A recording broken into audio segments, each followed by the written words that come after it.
Hey, welcome to the Follow Through. I'm Pastor Fred. Great to have you with us. We're listening to God. We're also not just listening to Him, not just reading the Bible, but living for Him. Saying, okay, what does this have to do with my life, my relationships, my work, my school, all that stuff? I want to get after it every day. So we're looking at Grace is Greater. Here's the journal, here's the book, and it's by Kyle Idleman. We are, in our last week, we're going to talk about grace being greater than your weakness.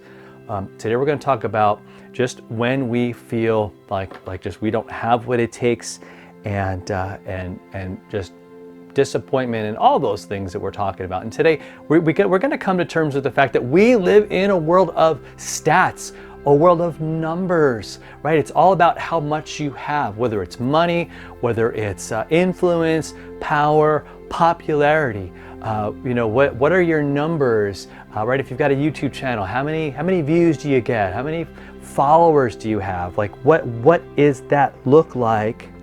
Am I important, right? That's the question. That's the question. Like the world says, you got to have something to brag about. You got to have something to be proud of, or you're a nobody, you're a nothing. And all of us, I mean, especially today, right? It seems like everybody's a celebrity.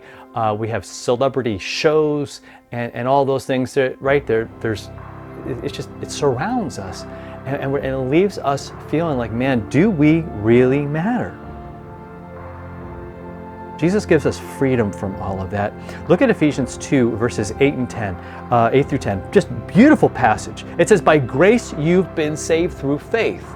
So in a world of achievement, in a world of dominating everything and trying to be the best and earning it and all that, he's like, no, you're saved by grace, which is a love you don't deserve.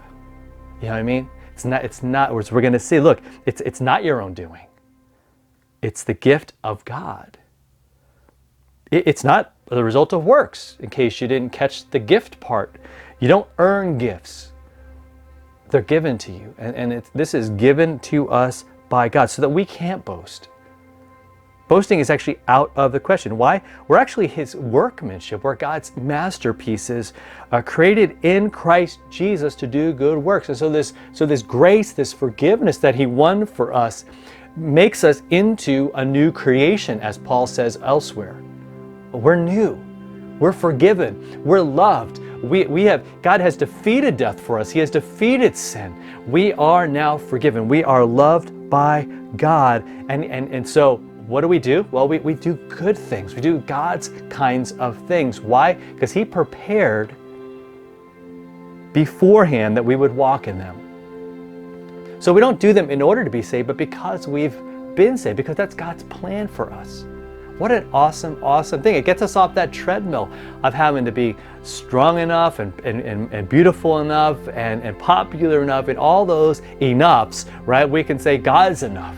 His grace is enough for us because it's this beautiful, beautiful gift. And let me just say, the freedom that brings and really the relief and the peace that brings to know that we can just kind of rest in what He has done and have that guide us and lead us every day. All right?